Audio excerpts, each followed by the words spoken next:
People of the internet, welcome back.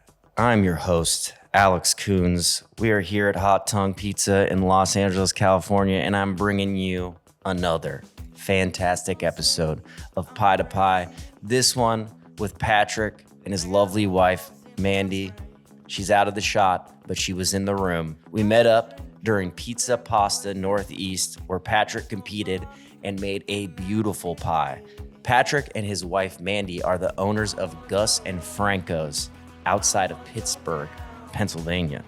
Patrick has been in pizza for 6 years. He started off with a mobile operation, but 2 years ago converted a dentist office into a pizza palace, where he even used the downstairs for a living room for his two boys, Gus and Franco, who he named his restaurant after. We talk about being his son's hero. Patrick was bringing me to tears. Just great energy. We talk about his conversion of the dentist office to a restaurant, his social media presence, his daily dose. Patrick and Mandy were incredible with their information. Forgive me, I was dropping quite a bit of F-bombs in this episode. I got a little bit of the organic wine that Patrick brought up to the room in me, and the F word just started spewing out. There's nothing I can do. I got a bad mouth. I'm sorry, Mom. Patrick, I don't think your kids can listen to this episode. Forgive us. Maybe Matt can do some bleeping out. Probably not. A lot of F-bombs. Anyways, Patrick also brought me a hat, which I am wearing in this episode, which I have in my office. Ladies and gentlemen, I hope you enjoy this conversation. It's another fantastic one. A lot of nugs, a lot of info. Gus and Franco's, Patrick and Mandy.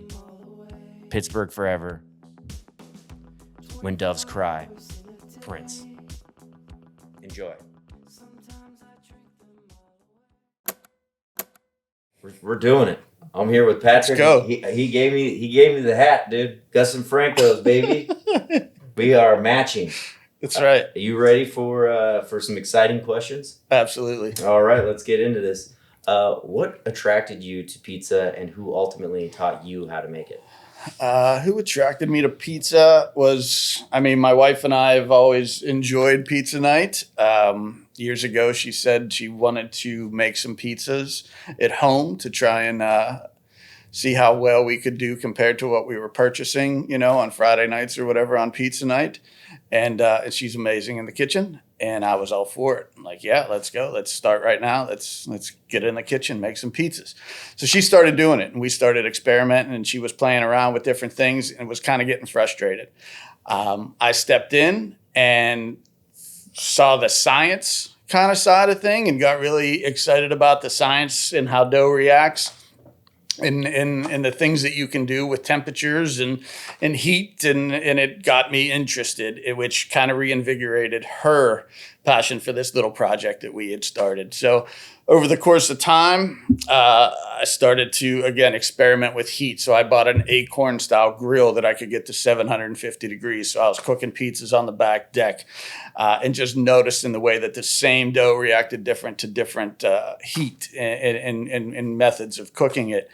And so we just studied. We read books. We watched videos. We watched a lot of YouTube and made just a bunch of pizzas. So we taught ourselves to make pizzas when this whole thing started. And yeah, she inspired that entire journey. And yeah, we just never stopped. It just steamrolled. So you guys were obviously doing something other than pizza when this started. Like, was the goal to be like, was it this fun thing you guys were doing together? At first it was just her. She just finds a different food that she wants to play around with and make at home. She does it a lot with soup. She does it with other things. And pizza was like the new project. And I was just seemed like a great idea to have her making pizzas for us. And but this one, yeah, it just took on a whole different trajectory when it started to be fun, and we started to invite family and friends over to try what we were making, and it really just it never stopped. We were gonna buy a camp. We both were working full time, 2 young kids, and saving up our money to buy a camp to go away on the weekends, and that turned into us just investing in something that we became super passionate about. and that's crazy. Changed because, our like, life. Yeah, it's wild that like just like, oh hey, like let's try to learn how to make pizza, and then it's like right. fast. And it wasn't even like let's. She was just telling me something she was going to do. Yeah. Spur of the moment. She got inspired by something we ate or something she saw. I don't know exactly the point, but I do remember her saying, you know, I wanna try to make some good pizza at home. You know. Yeah. And yeah, the rest was just in your journey when it started becoming like an obsession. Did you ever like reach out to any like pizza people like that you were following that like kind of helped you at all, or like were super cool, or like they were assholes? Absolutely. You want to put on blast right now? No blast, man. I listen. Especially in Pittsburgh, the pizza community is solid. Which is a great pizza community. Shout out one of my favorite pizza makers, Rico from Slice on Broadway. Yeah, right He's on. Like coolest dude, I think. And, great guy. But you guys got like a lot of fire ass pizza. There's a lot of really good pizza in Pittsburgh. There's some questionable pizza. there's that everywhere. Yeah. But I mean, so the big thing in Pittsburgh pizza that I see is there's a lot of provolone usage. There's a lot of split 50-50 provolone mozzarella. I've never been a big provolone fan other than on a sandwich. So some of the guys that I kind of gravitated towards were more of a traditional mozzarella based. There was one guy in particular, Tony Jarmita, who owned Pizza Talio in the East Liberty section of Pittsburgh, and followed his journey, what he was doing, the pizzas that he was making. I asked him one night, I reached out to him. This was when we were doing the mobile thing. So this was probably 18, 19, somewhere in early 19 maybe. And I said, hey, can I come just work your oven for you one night? I don't want paid. I don't want anything. I don't even care if I take a pizza home, although that'd be nice.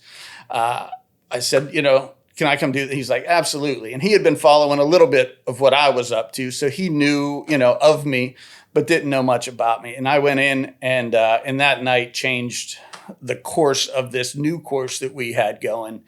And just seeing the workflow with him, working alongside him, watching it happen indoors. I mean, we were working outside under a 10 by 10 tent with an oven that was mounted on top of a trailer, hanging out with people, right? So it was to go indoors and be able to really watch people react to the food that you were making was just inspiring as well. Just seeing, you know, and I was like, I kind of want that, you know, and talked to my wife and was like, I think we could do this if we choose to. Yeah. And yeah, so we started thinking about buying a building, and we did. But Tony, shout out to Pizza Tony, who lives in Brussels right now with his wife, and still keeps Brussels, Belgium. Shout out the real Tony G out in Brussels, not the other Tony G. Just moved from Strasbourg, France to Belgium. His wife is a diplomat, and so they moved. I know, sick. And but he just today like posted on his Instagram stories, giving me a shout out, wishing me luck. Has always been super supportive, and yeah. He's been the man, but more recently the tighter knit community, a couple guys that I'd like to recognize that have been with me since we opened up, that we've been always bouncing back and forth. A guy named Sean, who owns a place called A Slice of New York, and a guy named Josh, who owns Rockaway Pizzeria. Those guys daily we hit each other with ideas. We talk back and forth how days are going, issues that we're running into, advice if we need to raise prices on this or that, or what would you do in this situation. And those guys are my close knit, but yeah, like Rico, Pete, there's a ton of guys in Pittsburgh, and that community is awesome. So I'm gonna rewind. You guys are tinkering, you're dialing it in. When do you pull the trigger on the trailer, and then tell me about how or where you were popping up? So it went from that Kamado style grill to I ordered a pizza party oven from Italy. It's the brand name is Pizza Party. I love the name. It might be the greatest name in all of the pizza community. But so I got this. It was my first wood fired oven. It was a little tunnel oven, and you build the fire on the side, and you can do two pies side by side on the left or the right, whatever you choose. So I got that, and that's when it really stepped up. And once we started cooking with that, I would just pop it in the back of my pickup. We would roll up. We were doing some fundraisers, things like anything we could. We didn't even care if we were making money at that point. We just wanted to get the food out to have people taste it and give us feedback. Yeah. It was really, and to see how we could do, and if it was possible that this was something that we wanted to actually pursue. Because at the time, it was still 50-50 on this, if this was just going to be a fun hobby, that we were making good pizza sometimes for people and having company come over and cook them a couple pies and have them go, wow, that's pretty good, well done. Or this could be a business. This could be something that that changes the way our daily life is. And so we had that oven, and the more we did that, the easier it was to talk her into letting me buy a sight unseen oven trailer from the state of Maine and having it shipped here after I paid what we paid for it. Yeah. And but she had faith in me the whole way. Like, I started kind of taking it. I pushed it. I pushed it a little further, and she was always super supportive and was like, "You want to do it? Let's do it. It's fun. We're having a good time. Still working full time, doing it on weekends. We would do private events, birthdays, again, anything we could kind of do." And we had a setup at an Inner Groove Brewing. That's their name, Inner Groove. It's a record theme, dope little spot in Verona, PA, outside of Pittsburgh. 2 weeks after they opened, they wanted us to be their Friday night food truck. So we started popping up there every Friday night, and that's where the customer base really started to solidify. Yeah. People were kind of following us down there, sometimes not even drinking, just hanging out on the curb eating our pizza, and we were selling out. And then that's kind of when COVID, like the lockdown and all that kind of stuff happened. And then, at least in Pennsylvania at the time, when they started to kind of reopen, people had to order food if they wanted to sit at a bar or brewery. Yeah. So we would open our window, not even, we're under a tent, but we'd have 50 people lined up, and we'd take 50 orders and then just cook pizza for the next 4 hours. So that was all cool stuff that we were doing. But yeah, that spot really changed a lot for us. And so after all that, that's when it was like, all right, it's time. It's time for the brick and mortar. Yeah. But it was funny because there was never a point where we were that sure of it. You know what I mean? It was never. Did you guys lose your jobs during COVID or anything? Okay. No. I got sent home for a while, paid leave during a shutdown. I was a municipal worker working for the county that we live in the park system. And my wife was able to, I think she was working from home. They were modifying, figuring out ways to keep that rolling. I don't think she ever really stopped working, but I did take 2 or 3 months off work during that shutdown. And, but yeah, that's, that was that time frame with the COVID, I guess. Yeah. Okay. And what oven do you use now? I use a Pavesi. It's a Pavesi wood-fired oven. Yeah. The same oven that probably most famous at Roberta's. Yeah. Is there a reason why you went with that oven? Because it's bad. Yeah, it's badass. I mean, it's just badass. Yeah, and I always had a ton of respect watching Roberta's stuff. Anything I could watch with them, just love their style, love their, how they were doing things. They make great pizza. And that oven, it has a solid floor on it, which, I was like, man, that's the one I want. So that was the thing we spent a lot of money on it, other than the building. And did you guys buy the building? We did. Yeah. Yeah. It was smart. It was an old dentist's office. Smart. Oh, how shitty was that? Well, you didn't have to put a type 2 hood in or a type 1 hood in, right? You just had They tried to make me. It was so our plans got approved in a day and a half. And I was like, that's insane. And they're like, you got to go to City Hall and pay the fee and you'll get. So I go. I got to get out of LA, dude.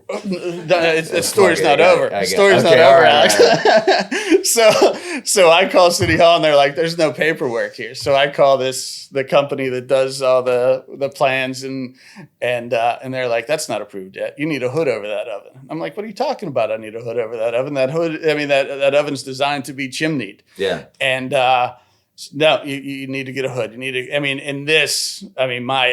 It was over.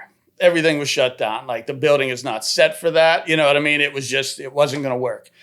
And so I had a real bad, couple days thinking about this. And then I started to talk to the guys at Fierro Group, which at the time was Forza Forni, who we bought the oven from.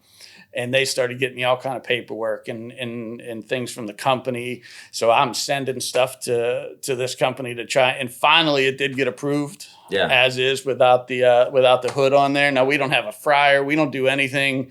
If we're cooking in that oven, and that's it. Yeah. So there's no other way for us to really cook on that, on the first floor. But so it wasn't super easy to get that oven in there. There was some fighting. Nothing can be too easy as a business owner. Never. You got to struggle a little bit for everything. Makes it all worthwhile though in the end. Yes. So you just said, you can't do like really much other cooking. Like, would you ever want to put a hood in there to be able to like throw some fryers or a 4-top, or would you just get like an induction thing? Or to be honest, we don't have space. It's 600 square feet. I heard that in the video. It's tiny. It's tiny. Yeah. Like when I walked in there the first time to look at it, and it had been on the market for probably a year and a half. It had a little bit of water damage in the basement. You could tell they were getting some water coming in. And it wasn't the prettiest. It was an old school, probably designed in the 80s dentist office. And it had 6 rooms on the first floor, 600 square feet, and there were 6 rooms. It was like, I walked in and was there for 2 minutes and said, I got claustrophobic. Was like, this isn't a pizza shop. You got to take me somewhere else and show me something else. So we left. Then I started talking to a buddy of mine. And he's like, what if we, imagine that place with all those walls down, like you could do something with it. So we started to look at it again, figured out if we could fix the water issues at a fairly decent price. Cause this was all going to be done. We didn't have the money to do a build out with somebody else. Like this was going to be like guerrilla build out. It was going to be me with my limited knowledge, friends with their good knowledge, and just relying on people to help as much as they could. Electrician I paid for. Plumber I paid for, but almost everything else in this building was done with the blood, sweat, and tears of me and my friends and my wife and family. Did you have to rewire the whole building? Yes. Okay, and then you probably had to replumb the whole building too? Yes. Yeah. I mean, there was it was a dentist's office. There was plumbing everywhere on that first floor because every exam room had plumbing. There was a cleaning room that had plumbing. So out of the 4 rooms, there was plumbing running straight up through the floors. So everything had to, be reworked. Yeah. If you don't mind me asking, you don't have to answer it. Like how much did your build out cost you? Rough estimate. Just in building, not in like equipment and whatnot. Yeah, I don't want to know about it. Well, yeah, no, just give me the whole nut. 100,000 maybe, under 100,000, maybe 80,000, and this was over 2 years. So it wasn't just like, let's go, here's our list. Let's go buy everything we need. This is me like making pizzas on the weekend and going to buy 2x4s. Yeah. We need a sink. I'm looking out on Craigslist. We get a big 3-bay sink for $400. I got to drive 100 miles to go pick up. I mean, it was piecing it together. So 80,000 might actually be an overshoot a little bit because a lot of stuff was some salvaged. I mean, our countertop where we bring people out it was in the basement. It was their old countertop that I changed around and bought hinges for, so it flips up and down so we can have a pass through. And in our cash drawer is this old little wooden drawer that was built in there. So like very few things were new. Yeah. Like the oven was new. One of the reach-ins is new. An air conditioner was new because we added a second, like a split unit to try and keep it cool in there. Yeah. Because there was some people passing out when we were on the road. You get a 90-degree day, a 900-degree oven, and you're under a tent. No doubt, no doubt. I went down hard a couple times. So we didn't want that to happen no more. So far it hasn't happened again. And but those were some of the it's under 100. Okay, is a solid. That's a lot of work. Yeah. It was mostly just doing it ourselves again, just building it. A couple people really helped a ton. A guy named Matt I have a picture of him like installing the chimney. It was a 14-hour day, just me and him cutting holes in roofs and running a chimney up through it and trying to get it done before it was too dark. Yeah, he was a customer. Yeah, he was. Him and his wife hired us to do their. The rehearsal dinner, and then we became friends, and then he just became a huge part of this build out. So, and we're still just working on it. We're still trying to improve it. We're pouring we poured a concrete pad around the side after a year, so we have some outdoor seating. So it's a work in progress, and it's absolutely awesome though.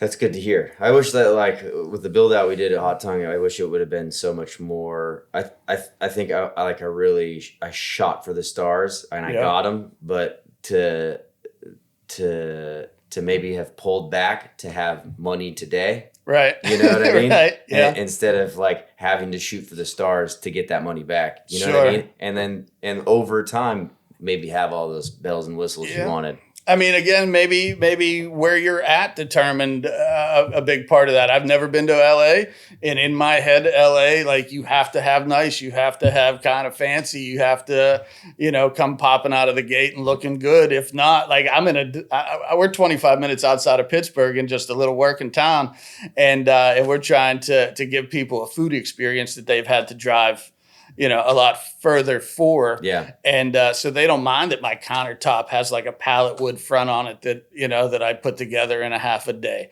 They don't mind, seeing corrugated metal walls and stuff like that. Like, they're cool with it. Yeah. As long as the food's good. And so far, we're just trying to keep the food good. I think that's the biggest lesson I'm learning is a lot of people don't give a shit. Right. About anything, except if the food's good. One of the most popular places in Pittsburgh is like an old garage that like has 3 parking spots. I'm telling him, like, the most popular restaurants, it's like, hey, this guy is now like, he put a Marisol oven on a pickup truck and he cooks one day in a church in Venice, Petramales, and it's like, yo, it's like so LA. It's like no one gives a fuck about it. It's like the weirder it is, the crazier, quirkier the harder it is to find. Yeah, it's like, oh man, this is good. This can be some good shit. It's like I had it all wrong. You know what I mean? Your place looks dope, bro. Thank you. All right, tell me about Daily Dough. So the Daily Dough isn't done daily. Number one, it's done one day a week. Yeah. The reason I called it the Daily Dough is because every day I do dough. And that's the point of my day that's always kind of like where the most thoughts are happening. Because you're just weighing out dough, you're rolling dough balls, you're putting them in containers, you're putting them in a reach-in. So that's where most of my thoughts, my ideas, all were kind of hitting me, right? So that hour during my day when I was taking care of the dough for 2 days from then or whenever I was making it for, I thought maybe I put some of these thoughts out there. So I went live one day and went live on Instagram and Facebook and just got some cool feedback. People were they cared about what I was thinking or what I was doing, what I had planned, what we did last week, what desserts we might have, and people kept responding to it and they kept liking it and commenting. So I said, well, let me do it again next week. Kept doing it. So now it's been well over a year, and every Thursday, usually right around noon, I pop on 15, 20 minutes at the most. I do some goofy dancing at the front of it because people seem to get a kick. Like, you should see like the people come into our shop sometimes. Like, they'll just walk in like, "What's up?" Like doing the dance. And it just gets the smiles going. Yeah. And so it's kind of taken on a little life. I mean, did you struggle with that at all when you began, like, where you're like, oh no, I'm just gonna hop on here? Because like to film yourself just by yourself, like, for me personally, it's not an easy thing to do. And like, it's, people have such bad negative talk about themselves. Right. But it's like, I love it because it's like, dude, what's Patrick doing, dude? He's like, and then you'll be like, yeah, we're listening to, like, the last one you did, was it Revolution or whatever? Yeah, Revolution. You're always like listening to something, and right? You're like, something good vibe. Yeah, you got a lot of reggae going. It's like, this is. And I shout out these bands, and then I cook for them when they come to Pittsburgh. It's funny, like, well, that's awesome, man. That's cool. It's the vibe that comes from it's been really it's fun. Yeah, and that's kind of what the whole place is about. It makes us all feel good. When people come in and tell us how good something was, and if it's their kid's birthday and that's what they wanted, like, dude, my heart's just like boom. It's just kids. I feel it get bigger in there because, like, feeding somebody. If you should take it as serious as possible, obviously. Yeah. But feeding somebody something that hits them, and that's what they want on their birthday, or that's what they want for a special occasion, or just every Friday night seeing the same faces. Like it just makes me feel good. And I try to explain that and talk about it. Like the Daily Dough has gone from me doing like kind of lessons, giving tips. Like early on, I feel like I was giving pointers. Like, well, this is how you roll the dough ball. This, for like I was teaching a class or something. And because there are a lot of people that come in and talk about pizza with me, which is cool. I'll talk pizza all day. I'll nerd pizza out anytime they want. And so, I remember doing that like early on. And now it's just more updates. It's thanking people for something. If we have a special event, if we went to a good restaurant, any of that kind of stuff. And it's like a nice little like vlog. Yeah, like right. Yeah, it's like a vlog. Yeah. Yeah. Yeah. Nothing as cool as this, but I think it's pretty cool. I think it's pretty special. I think more people should do shit like that. I think so too. You know what I'm saying? I think it allows you to see a little behind the curtain, because I know what I thought how restaurant, day to day in restaurants before I ever knew anything about it. Yeah. It was like this mystery, and I kind of wanted to take that mystery away. We don't have any walls in our building that are higher than your chest. So you can see everything about our operation. You can see the dirty dishes if they're in the sink. You can see the flour that we use, the tomato that we use. You watch the whole operation. So I felt being transparent, with people on social media was just as valuable to doing it, just in an open environment. 100%. Definitely like sets your brand apart too. Yeah. It's like, damn, dude, that Patrick's a good dude. You know what I'm saying? Like, and that's all I'm trying to prove. Fucking dude. This whole pizza thing's just to try to prove to people that I'm a good person, man. Good ass dude, man. So Gus and Franco, that's your son's names. Yeah, correct? August and Francis. Okay. Yeah, August is the smaller one. Francis is 8 and 6.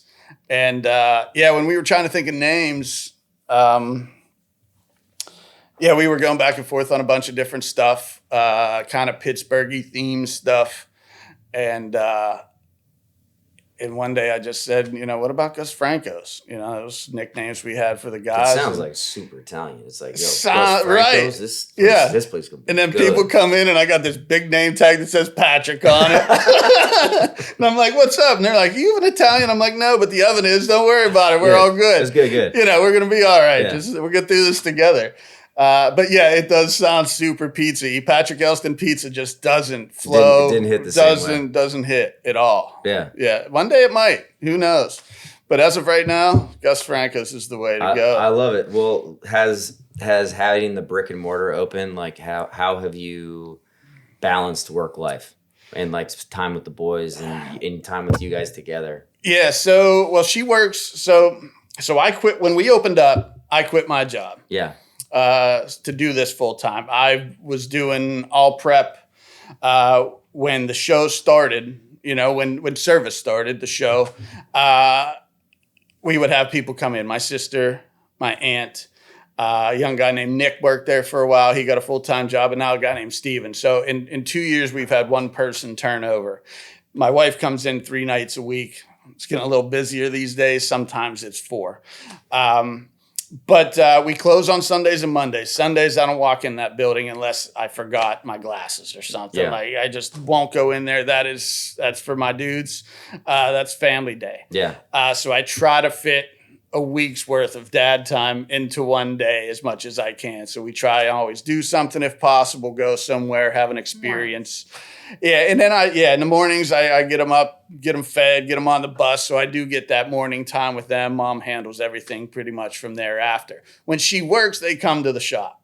We have a downstairs, the area that used to be the dentist's office. We turned into a living room. So they hang out down there. There's a couch TV. They play their video games, come up when they're hungry, make a couple boxes.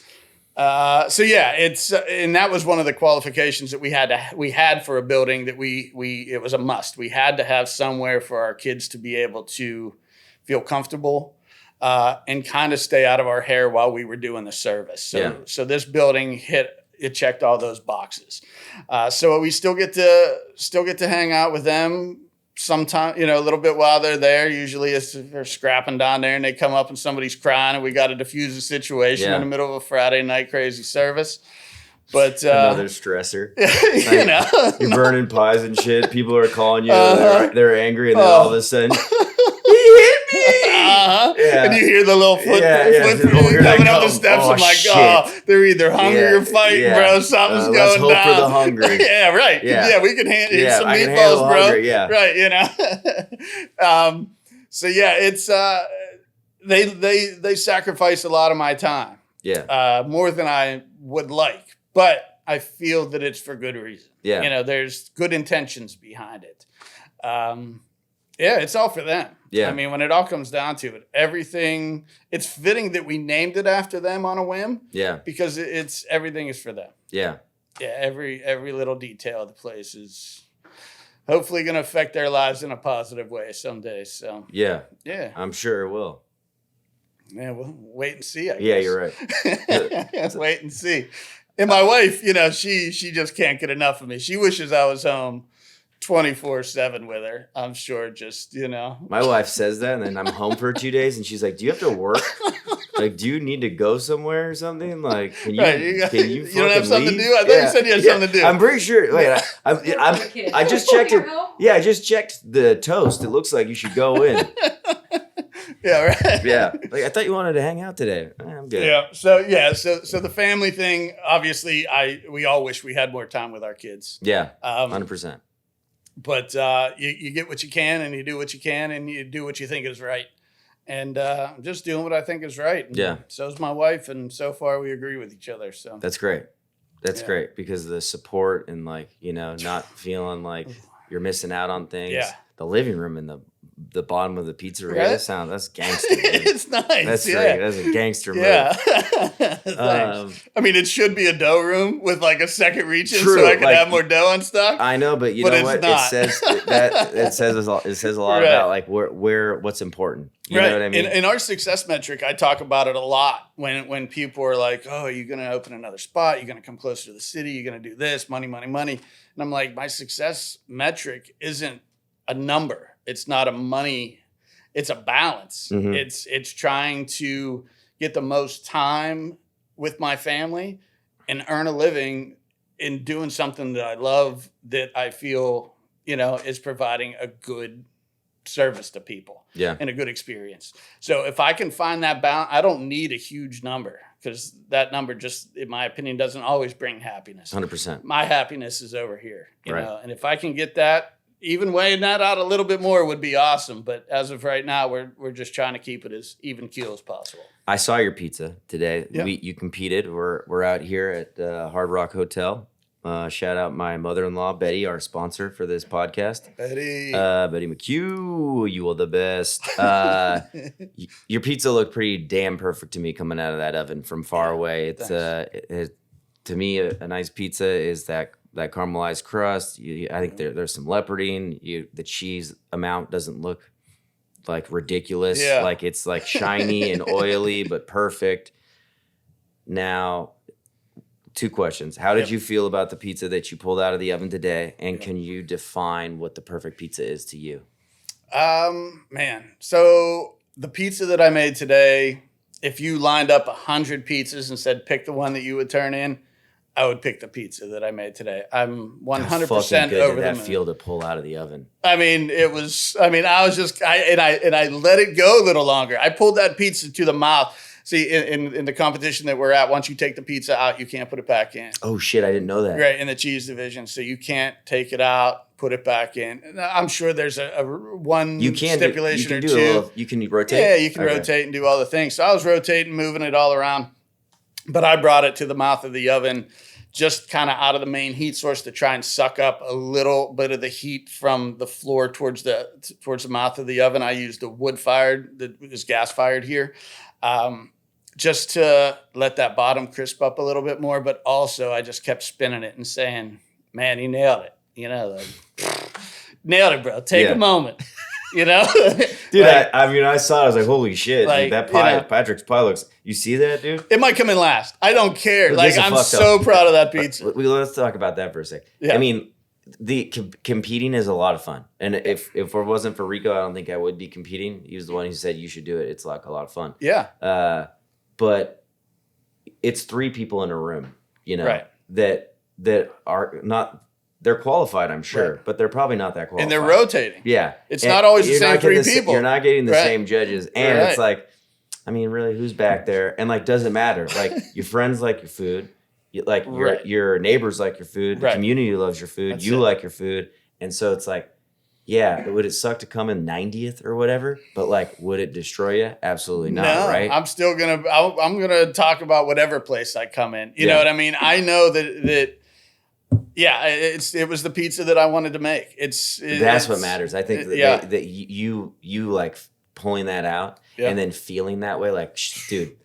Right. I came over with it like, take my picture. Yeah. You know what I mean? Like, it was a great feeling. Giving them a pizza that maybe you were like, you're going to have to sulk on that. You're going to have to sit there for the rest of the day being like, what did I do wrong? Blah, blah, blah, blah, blah. What happened? And it's like, I would rather, and even if that pizza that you fucking sulked on got a better score, I'd rather have the one that, like, I pulled out my pizza today too. It was the same thing. And I was like, fuck, dude, I'm stoked on this. Yeah. Like, awesome, and it didn't matter. You know what I mean? Right. Absolutely. Nothing mattered after that. And I got it's out of your hands at that point. You know what I mean? You hand it over to the guy. Like, there's nothing else you could do. But when you pulled it out and you were happy with it, you won, bro. Yeah. You know what I mean? Like, it's a great experience. It's something that you won't ever forget. You know, you'll always remember this weekend. You know, even that moment, whatever point, it might be this interview that you remember. I'm never going to forget this. This is definitely the highlight of the trip. The box of wine that I brought you. By the way, the wine slaps that he got. He got some organic fucking box wine we're all drinking. We're lit as fuck, dude. It is bomb.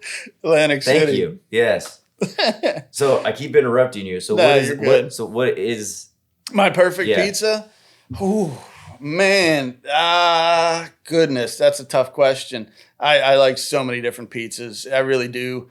But probably something simple. And it's going to sound like I'm just trying to be like poetic or something like that. But I mean, straight margaritas when they're done right are just so good and so tasty with the right, cooked the right way with the right components that you don't try to overwork. You don't try to do too much. And, so it's something simple for the most part. I try not to, when I eat a pizza, it's either because I screwed one up and like, I don't want to waste it, blew a hole in the bottom of it when I was spinning it or something. And now I'm going to eat it for dinner. But if I'm like looking to do it, it's going to be something simple, either like a Bianca, like a white pizza with some shaved garlic and some ricotta, some nice whipped ricotta and cherry tomatoes. Or a cheese pizza or pepperoni and red onion, man. That's always been my favorite. That's the jam right there. Yeah, that's the jammer. What is your most popular pizza that you sell? Pepperoni. Yeah, that's the answer everyone gives, dude. Pepperoni. Everyone gives that answer. I mean, pepperoni. We have our basic cheese pizza that you can add toppings to, like most pizzerias in America. But out of our menu pizzas, I guess, I would say right now it's a tie between the Hot Dad pizza, which is our take. What a great name. Our take on the hot sopressata, Mike's Hot Honey. Sweet, heat, beautifully, meshed together. Does it say that somewhere on your menu? Sweet, heat, all meshed together? Not yet, but it will soon. Can you write that down? Yeah, that was good. You were talking about poetry before, but sweet heat. Damn, I was like, now he's speaking the poetry. But that's the pizza that's got to be the number one. Yeah. From our short list. I mean, we might make 6. We have 6 pizzas, I believe, on the specialty section of our menu, and we have 1 revolving pizza maker special. So something seasonal, a couple weeks only at a time.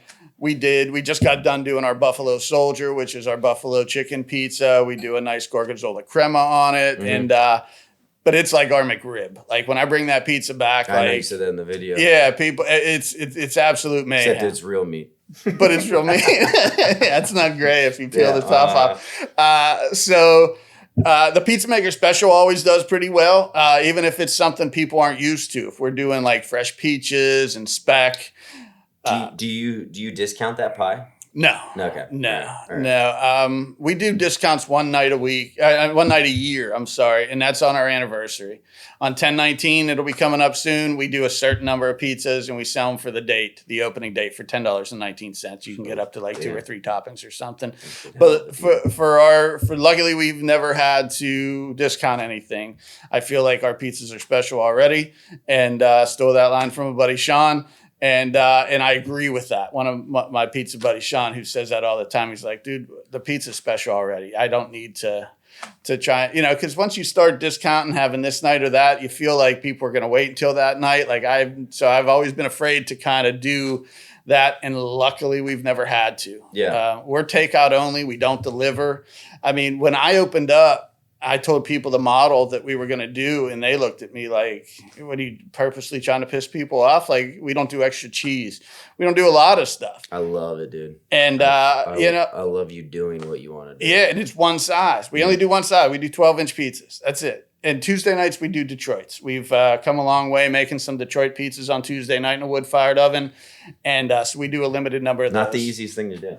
No, we've had a lot of bad nights. Yeah, we had a lot of tough learning experiences with those, but we've gotten pretty good at it. And so we'll do 30 to 40 of those on a Tuesday night, and yeah, it's 30 or 40 squares. Yeah, shit. Yeah, pans. We're still doing rounds at the same time too. How many? How's the oven heat or the floor heat on that thing recovery wise? It's good. Yeah. I mean, as long as you pack it full of heat to begin the service. If you half-ass a fire, before you get going, yeah, you're dead. You're gonna pay for it. Yeah. 3 hours into service, because that floor 4 inches deep or whatever, if you can get that heat to penetrate, it kicks back pretty quick. We'll have to shut down Friday night. It'll be like I got to rage a fire for 10 minutes. We gotta schedule this, because we have a sheet of paper. So every 10 minutes, we have every 10-minute block listed between 3 o'clock and 8 o'clock. And so when people call up, they're like, oh, I was going to come in around 5, or what's the soonest? And we'll look at the list. So we're not guessing. We never guess when somebody's pizza is going to be ready. While we were on the road, we were able to figure out how many pizzas we could make that are going to be consistent, how long it takes us. And we're at a point where we're about 4 or 5 pizzas every 10 minutes.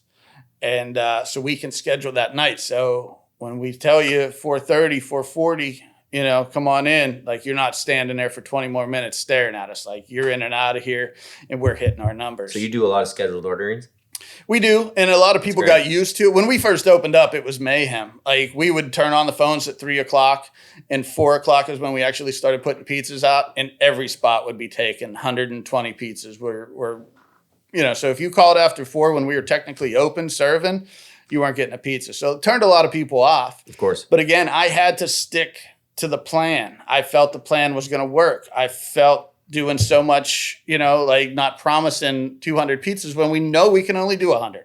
It wasn't going to make sense to make people mad, make them stand around and wait. I know my dad, if a restaurant or pizza shop told him 45 minutes and he was in there 45 minutes and they took another 20 minutes, he never went back. Yeah. So we were afraid. I was afraid of pushing people like my dad away. Mm-hmm. You know what I mean? I didn't want to not know what we were doing, at least feel like it. So there was a lot of people that told me we were nuts, man. They were like, nobody's going to buy, they're not going to do that. And I'm like, it's like calling a restaurant for a reservation if you think about it. It is. If it's your anniversary and you go to whatever, Texas Joe's every time for your anniversary and you want to make sure you got a table, you call and you say, hey, we want to come in at 7 o'clock. We got you. See you then. Like, you can't do that with pizza. Why not? You know what I mean? Like, you can. And we did. But nowadays, we're more of a regular shop. Like, you're hungry, you call us. It's probably 20, 30 minutes. Mm-hmm. Some nights, Friday nights, whatever, it might be an hour. But for the most part, yeah, we were able to build a schedule and allow us to go through a night knowing when those pizzas are going to be out and hitting our numbers. If we're more than 5 minutes late, like I'm giving away half the store to people. Like, yeah, here, take this. You want a water? You know what I mean? Yeah, feeling terrible. Sorry, yeah. Right? Yeah, my bad. But luckily, we don't have to do that much. Yeah. That's great. Like the idea of of timing out your pizzas too it's genius, because like obviously too you can get thirsty for the money. Sure. And you're like, oh yeah, you know what? I could put out 20 more pies a night, right? But at what cost to all the other pies? What you would end up doing probably, which I would imagine, is you would all the other 100 pies would just kind of get a little shittier. Yeah, right. Just to get the extra money there. And that's when like shit really gets bad. And luckily that's where my metric of not worrying about money is the only thing. You know, I didn't get into pizza to make a bunch of money. Well, dude, you're the first person to tell me that. And you're a smart man. You know that there is no money in this business. I think I'm realistic. I understand. My grandfather owned a restaurant for 50 plus years. Yeah. Okay. So you know the pain. I mean, he raised 7 kids, running a little 20-seat diner, cooking people breakfast and lunch, and watching what made him happy wasn't tallying up the money at the end of the night. Yeah. It was talking to people, it was hanging out. Like, I didn't realize it when I was 7, 8 years old, like smashing burger patties and stacking them in a back, prepping them or washing pots and pans, like watching him do his thing.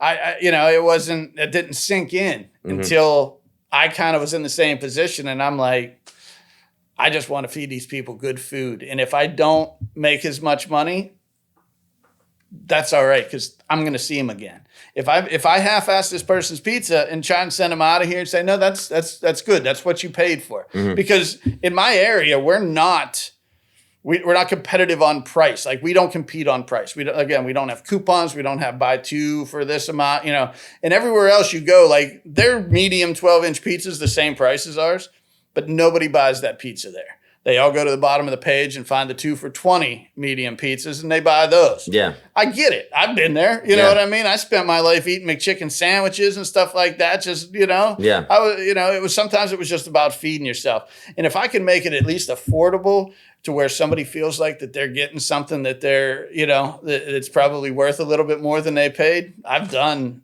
everything that I should do as a restaurant owner, in my opinion. Yeah. If I can make people feel like I provided them something more than what they paid for, and, you know, that's awesome. Yeah. That's cool stuff. Is pizza better on the East Coast? I've never been on the West Coast. I've been to Vegas. So then, yes. Pizza's fire in Vegas. Shout out to John Arena. Okay, and Metro. Good Pie. And never went to Evil Pie, but I hear it's good. Actually, the funny thing about that hat, there's a gentleman in a band called Cashed Out. They're from Florida. And they were in town with a band called Chopadelic. And I reached out to them, and I was like, hey, let me cook you guys some pizzas. We're coming to your show. We're going to be there anyways. Let me bring you some food. You know, they're not big bands. They're not, you know, they're driving around in vans doing their thing, just being passionate. And we listen to the music all the time. They're like, cool, bro. So we showed up with a couple stacks of pizzas, hooked them up, got complimented my hat. His name's Marshall, the drummer. I gave him the hat. He started wearing it all over the place, Instagram, like shouting out the hat and stuff. He was in Vegas, went to Evil Pie, and I guess the guy that, like, the head shouter, I don't know what the whole process is there, but was like, I gotta have it. I gotta have it. So, like, passed on the hat to him. So, like, you know, that's crazy. The tie-dye pizza Gus Franco's hat has, it's been traveling around. The sisterhood of the traveling, I don't know where it's at traveling now, but Pants Pizza Gus Franco hat. Right. Coming to theaters this fall. Yeah. You know. Yeah. Well, now you got it. And if somebody, you know, so you got to pay it forward, Alex, I don't blame you to. Somebody's definitely going to be trying to rip spread this off those my vibes, head. Yeah. Dude, this hat is a fucking vibe, dude. Anything with tie-dye, you know what I'm saying? I mean, well, and it says pizza. Right. It's like, people are like, what? that guy. I get a lot of looks. That guy's. I want to party with that guy. It's my look now. Like, I wear it every day. Wherever I go, I got the hat on. It's a peacock. It's a statement. I love it. Thanks, I'm going to sleep in it tonight. If you could give some advice to somebody starting off right now, with the experience that you have, what would that advice be? My advice would be have a support system in place. You know, if you're a single person that just has a pizza dream, you're still going to need people. Like, you're still going to need some people around you. But especially if you have a family, make sure that everybody's on board. I would say, you know, work as a team. You know, that's really worked for us. Most of the decisions, I guess, I will finalize because I'm more of the day-to-day operations side of pizza. But having my wife has been an amazing blessing. So have a good support system and take your time. I think if you know, and reach out to people, and if you want to cook with a wood-fired oven, ask them to go help, like I did to Tony. You know, go in and check stuff out. Just reach out. The pizza community is super welcoming for the most part. And I know a lot of people are willing to help. So if you have an idea, you want to open up a pizzeria, call your local pizza shop. Call who you think you want to have something like, and talk to them. See if they'll let you come in and hang out and work. I think that do your homework. It's basically doing some homework and making sure that you love it. Because if you don't love it, 70-hour weeks aren't easy if you don't love something. 40-hour weeks aren't easy if you don't love something. Yeah. And that was something that it took me a long time to learn. I had some good jobs where I could have just rode out and got a good pension and did the whole, plan that, my dad might have done. But, I wasn't happy, and my wife knew I wasn't happy. And you got to be passionate about it. So I think passion's a huge thing. Make sure you love it before you commit to it, because it'll break your heart and it'll tire you out. It'll fuck you up. It will. It is a lot of work. It is. There's a lot of, and that's kind of, again, going back to the daily dough. There's a lot of time to yourself. If you don't have a big team around you and you're trying to do most of that stuff, like, you're with your thoughts and you're questioning everything. Yeah. Everything is questioned. You can be your worst enemy. Yeah. You're like, is this going to work? It has to work. You know what I mean? And you'll tear yourself up and just, it's not going to work. And then when it does, you're like, just trust yourself, bro. Yeah. It's like, I knew it was going to work. I knew it all along. I was right again. My family hates that. I try not to, my grandfather was like, don't open up your mouth if you don't know what you're talking about. Yeah. So I try, so every time I say something and I'm right, they're like, hey, he's right again. Yeah. Son of a bitch. I wouldn't talk. I don't know anything, You know plenty. Do you hope to keep this business in your family? 100%. Yeah. Yeah. I'd love to. I'm not going to force it on my kids. But if they grow up and want to take it over, I couldn't be any happier. Yeah. Which is why we haven't really taken the idea of expanding seriously, at least as a second location. Just the feelings that we get from this place, again, with the community vibe, and my kids seeing us have some success. And that brings me to, like, this competition. There's a thing with my kids. I love the fact that they see me succeed, as a business owner so far. They're proud. I could tell they are. Their teachers like our pizza. Their friends like our pizza. You know what I mean? They get to show them off when they come in, and that's all awesome stuff. But they also have to see me fail. You know what I mean? To know that life isn't going to just be this perfect run. You know what I mean? Not that it is. By no means is it is. But as a parent, I try to shield my kids. Naturally, my natural instinct is to shield them from anything that might hurt them, or give them pain or make them worry. So to say, Daddy's going to compete, you know what I mean? Like, I'm going to go put myself out there. And I'm not going to win. In almost every scenario in my head, I'm not going to win this competition. But for them to see me come try and see me fail and still be cool with it, like, that's something that I could instill in my kids that is priceless. Yeah. And then if they took that and followed in my footsteps and took over the pizza shop and competed themselves and put themselves out there for scrutiny to be looked at like, you shouldn't be here, you don't deserve to be here, because we all have that doubt in our head. Yeah. You know what I mean? In my head, every other pizza shops, like, are all perfect and they're doing everything, and they have this secret club where they all talk to each other, and this is how you make a pizza. You know what I mean? And they're all looking at me like, fucking loser, and then I dude. show up, right? I'm like, you want your daily dough, bro? It's terrible the way we talk to ourselves. You know what I'm saying? Right. What you're talking about is, like, gonna make me cry, because, like, you're just. I'm teared up. People talk all the time about, like, what they are, what they do, but I just had this conversation. You're showing your children, like, this is what hard work looks like. This is what, like, being okay with failing looks like. Everything can be resolved. Everything will get better. And look, I can do it. I'm your example. Yeah. And, and you can do it too. Right. And you can probably do it better than me, because maybe I didn't have. I'm not saying, right. Maybe, they're going to grow up in this business, and hopefully the passion that my wife and I have for it will teach them proper methods and, have knowledge of the business where, starting at 8 years old to have an understanding of how dough works and yeast. Yeah. Yeast was terrifying to me when she was, anytime she had a food project where there was yeast involved, I'm like, good luck. Yeah, that's like science. like black magic. Yeah. I don't know what they're doing with that that's stuff. 100% right. But I know, so, like it's alive. What are you talking about? Yeah. Get it out of here. Yeah.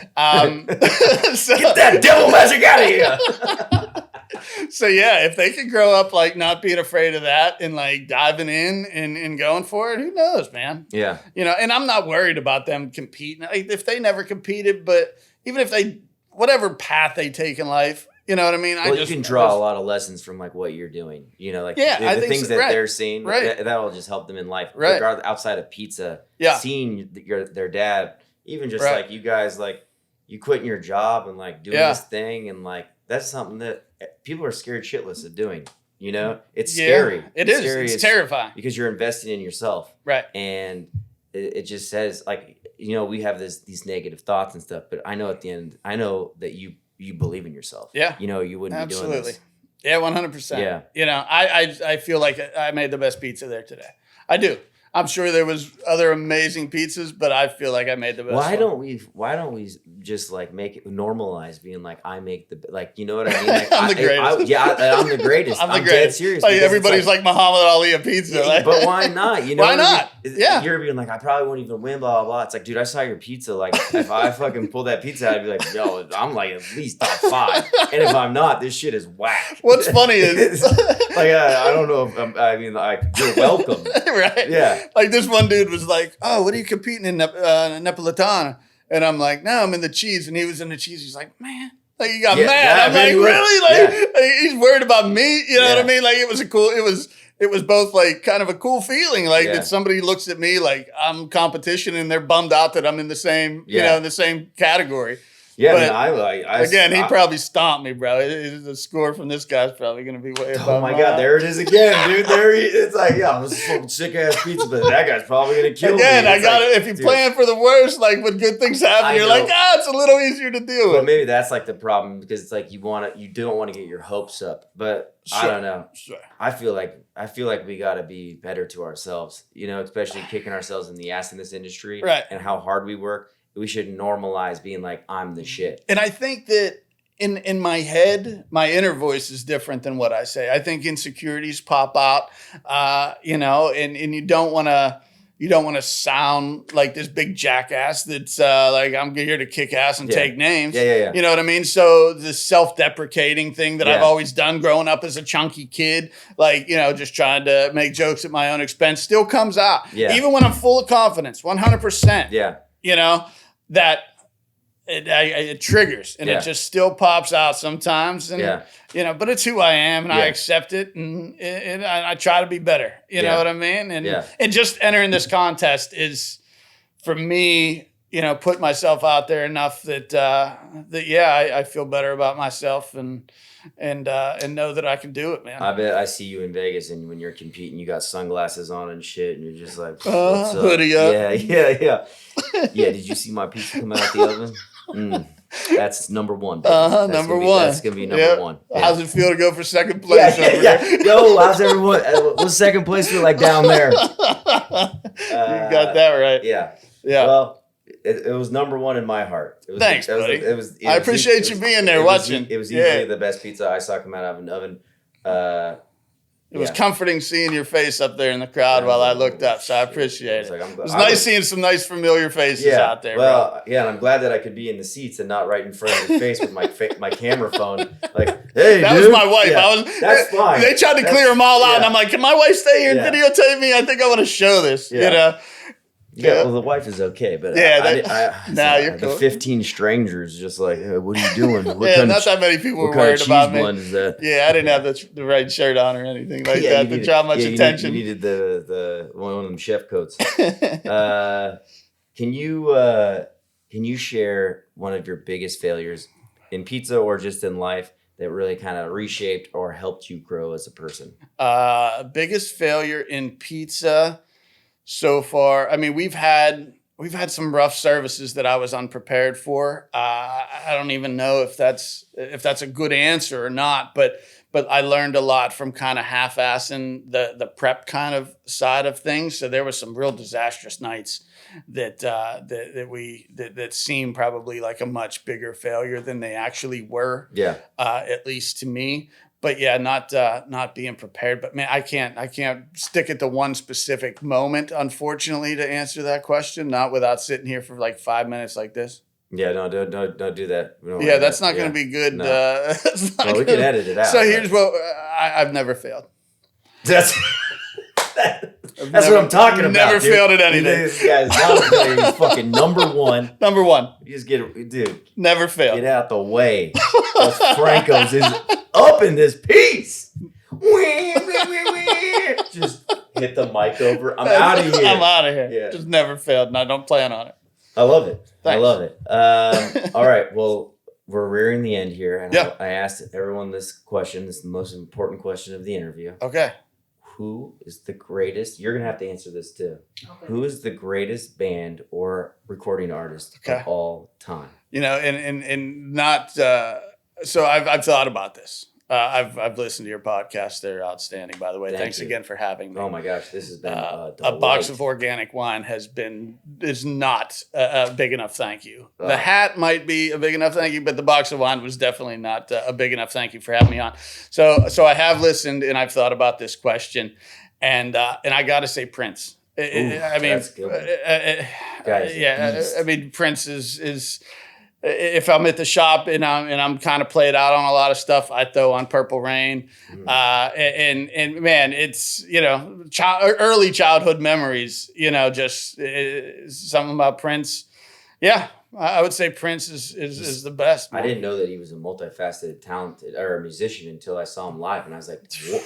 He just picked up a guitar, dude, slayed on the guitar. I was like, "What the fuck?" Slayed on the guitar. Yeah. And yeah, I think as an entertainer, it's tough to beat him. Yeah. He could be out there just by himself and just could put bands to sleep. 100%. Yeah.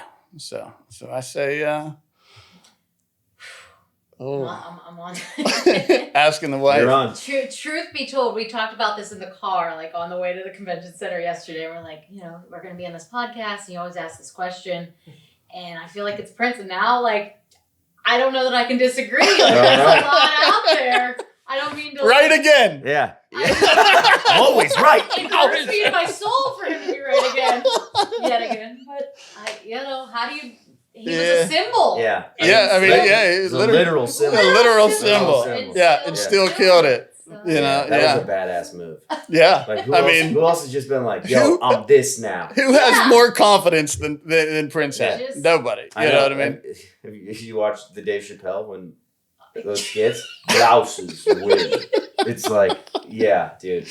Yeah. I wish I could be a fly on a wall during a recording session. Yeah, right. That was he's easily one of the greatest. He's got to be up there. Yeah, he's got to be up there. Great answer. Thanks, man. Have we gotten Prince before? Yeah. I don't know how we've done. Yeah, what are you talking to? What are Dude. they listening to? Hey, we'll edit this out, but those guys are idiots, dude.